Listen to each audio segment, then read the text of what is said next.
नमस्कार दोस्तों, आपका स्वागत है आपके अपने यूट्यूब चैनल में। कोई भी लेटेस्ट न्यूज़ आती है सबसे पहले प्रदान करवाई जाती है चुनाव का अपोनियन पोल। हाँ, अपोनियन पोल में कौन बनेगा प्रधानमंत्री, इसी को लेकर बड़ी रिपोर्ट निकलकर सामने आ रही है।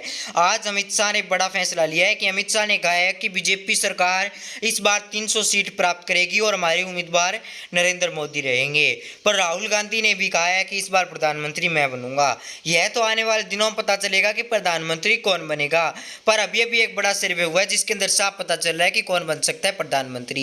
तेलंगाना के अंदर 17 सीट है, 17 में से 8 कांग्रेस प्राप्त कर सकती है, 1 बीजेपी प्राप्त कर सकती है, अन्य के खाते में 8 जाने की संभावना दिखाई दे रही है। जम्मू कश्मीर में पहली बार चुनाव हो रहा है, 6 सीट है, 6 में से 2 कांग्रेस, 3 बीजेपी, 1 अन्य के खाते में जाने की संभावना है। उत्तराखंड में 5 सीटें हैं, 5 में से 2 कांग्रेस, 3 बीजेपी को जाने की संभावना दिखाई दे रही है। आपके हिसाब से लिख दें कि कमेंट में कौन बन सकता है प्रधानमंत्री। बिहार के अंदर 40 सीट है, 40 में से कांग्रेस 9, बीजेपी 5, आम जनता पार्टी 0 है और 25 अन्य के खाते में जाने की संभावना दिखाई दे रही है। 26 में से गुजरात के अंदर 26 सीट है, 26 में से 5 कांग्रेस, 17 बीजेपी, 1 आम आदमी पार्टी, अन्य के खाते में 3 जाने की संभावना दिखाई दे रही है। इसके बाद गुजरात के बाद महाराष्ट्र के अंदर 48 सीटें, 48 में से 7 कांग्रेस, 18 बीजेपी, 0 आम जनता पार्टी और अन्य के खाते में 13। मेघालय के अंदर 2 सीट, दोनों की दोनों कांग्रेस, अन्य के खाते में 0 सीट जाने की संभावना दिखाई दे रही है। हमने सिर्फ संभावना दिखाई दी है, पक्का हम कुछ भी नहीं कह सकते।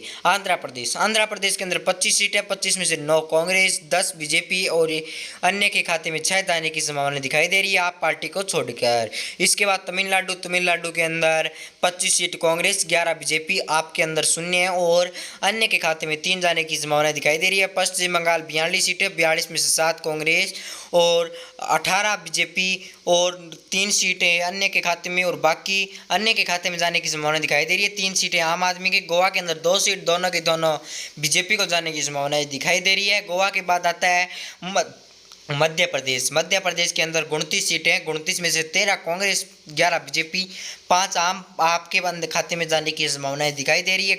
मध्य प्रदेश के बाद राजस्थान के अंदर 25 सीट है, 25 में से 10 कांग्रेस, 12 बीजेपी और अन्य के खाते में 3 सीट जाने की संभावना दिखाई दे रही है, क्योंकि हनुमान बेनीवाल की पार्टी 1 सीट निकालने की संभावना है। कर्नाटक के अंदर 28 सीटें, 28 में से 17 कांग्रेस, 18 बीजेपी, आम आदमी पार्टी यानी आम आदमी पार्टी के अंदर 3 सीट प्राप्त कर सकती है। केरल के अंदर 12 कांग्रेस, 5 बीजेपी, 3 आपा के अंदर आप प्राप्त कर सकता है, कुल सीट 20। इसके बाद पंजाब के अंदर कुल सीट 13 में से 8 कांग्रेस, बीजेपी के खाते में 0, आपके खाते में 5 सीट जाने की संभावनाएं दिखाई दे रही है। पंजाब के बाद आ जाता है झारखंड के अंदर 14 सीट है, 14 में से 7 कांग्रेस, 6 बीजेपी और 1 अन्य के खाते में जाने की संभावना दिखाई दे रही है, आपको छोड़कर, यानी आम आदमी लोकसभा चुनाव को छोड़कर। इसके बाद उड़ीसा के अंदर 6 सीट है, 21 सीट है, 21 में से 6 कांग्रेस, 7 बीजेपी, आपके अंदर 4 अन्य के खाते में। नागालैंड के अंदर 1 सीट है, 1 हमारी बीजेपी को जाने की संभावना दिखाई दे रही है, मिसप्रिंट हुई है, लोगों का मानना है कि बीजेपी को सीट जाने की संभावना दिखाई दे रही है। उत्तर प्रदेश के अंदर 17 सीट कांग्रेस, 47 सीट बीजेपी और आपके अंदर 1 सीट प्राप्त कर सकती है, तो 15 अन्य के खाते में प्राप्त कर सकते हैं। त्रिपुरा के अंदर 2 सीट है, दोनों में से 1 कांग्रेस, 1 बीजेपी को प्राप्त होने की संभावना दिखाई दे रही है।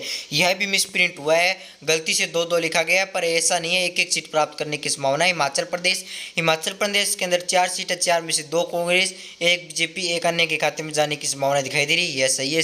सिक्किम के अंदर 1 सीट है, यह भी बिल्कुल सही है, 1 सीट बीजेपी प्राप्त कर सकती है, कांग्रेस को 0 जाने की संभावना दिखाई दे रही है।